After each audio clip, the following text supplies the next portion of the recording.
ফুলকপি খেয়ে খেয়ে মুখ পচে গেছে, একবার এটা ট্রাই করে দেখতে পারেন। শুধু ফুলকপি না, ইচ্ছে হলে দিতে পারেন শীতের সব রকম সবজি।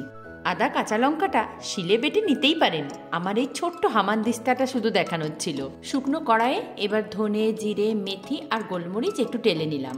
এই পাথরের খলনুড়িটা আমার খুব পছন্দের। এবার কড়াইয়ে তেল গরম করে নারকেল, বাদাম আর চাইলে কিশমিশও দিতে পারেন। ভাজা নারকেল আর বাদাম তুলে রেখে দিলাম পাঁচফোড়ন আর শুকনো লঙ্কা। এরপর ফুলকপি, গাজর, মটরশুঁটি, ক্যাপসিকাম, তাছাড়া ফ্রিজে যা যা ঘাপটি মেরে সবজি পড়ে আছে সব দিয়ে দিতে পারেন এই কড়াইয়ে।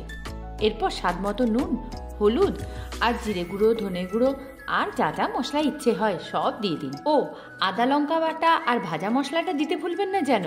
একটু ঢাকা দিয়ে দিন, ঠান্ডায় পাথর হয়ে থাকা সবজিগুলোকে সেদ্ধ হতে হবে তো। এরপর বাঙালির সব থেকে প্রিয় বন্ধু আলু সেদ্ধ করা। একে আলু, তাও আবার সেদ্ধ, চিন্তা নেই, ও সবাইকে মিলিয়ে মিশিয়ে এক করে দেবে। তোমার আমার সুর মিলে হামারা সুর হয়ে গেলেই কাসুরি মেথি আর ধনেপাতা। এবার মোদ্দা কথায় আসি। লুচি আলুর দম ভালোবাসে না এমন মানুষ বাঙালি জাতের কলঙ্ক। এইবার লুচির ভিতর শুকনো আলুর দম পুড়ে দিলেই হয়ে গেল এক নতুন ডিশ। কি বলুন তো? হ্যাঁ, ঠিক ধরেছেন, সিঙ্গাড়া। এই তো ঠিক গরু রচনায় চলে এসেছি। ভিডিওটা আমার শুরু করতে হতো আজ বানাচ্ছি ফুলকপি সিঙ্গাড়া এটা বলে, কিন্তু সত্যি বলুন তো, তাহলে আপনারা মন দিয়ে এতক্ষণ ভিডিওটা দেখতেন।